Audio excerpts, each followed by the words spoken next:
Actuellement, à l'Entraide, on héberge 62 personnes dans 14 logements différents à peu près. Les personnes sont d'origines diverses, en majorité de l'Afrique de l'Ouest, de l'Afrique de l'Est et également de l'Europe de l'Est avec des pays comme l'Arménie ou l'Albanie par exemple. Donc au sein de l'association, on a différents types de logements dans lesquels les personnes sont hébergées. Elles peuvent être hébergées par exemple chez des propriétaires qui hébergent les personnes au sein de leur logement. Donc ça s'appelle l'hébergement citoyen ou hébergement solidaire. On a également des partenariats avec des foyers ou des associations qui nous mettent à disposition des chambres ou alors des logements.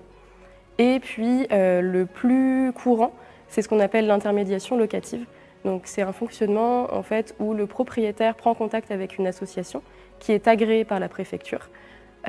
Donc l'association, elle choisit des familles à héberger dans les logements des propriétaires. Donc l'association est locataire auprès du propriétaire bailleur. Elle choisit les familles à héberger et ensuite elle s'occupe de son accompagnement pendant toute la durée du bail. Ce qui m'intéresse le plus dans mon travail auprès de l'entraide du diaconat protestant, c'est vraiment de pouvoir accompagner les personnes donc, tout au long de leur suivi, accompagnement à l'association. Donc on voit vraiment les évolutions de leur situation, etc., de l'arrivée à l'association jusqu'à leur départ en logement social par exemple, et de pouvoir du coup les accompagner de manière globale.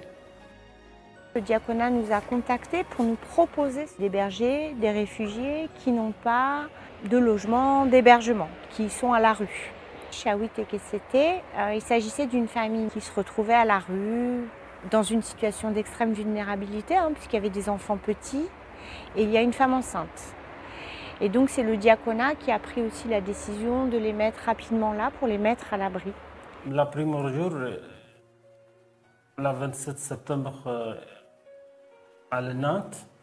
Après, directement, tu appelais 115. La 115, toujours appelé, la matin à 10h.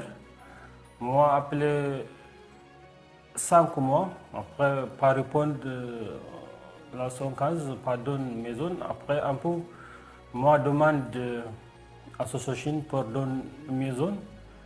Là, une amie, elle regarde la diaconat, la Nantes. Après moi, contacte la diaconat. Tout le problème, elle a parlé.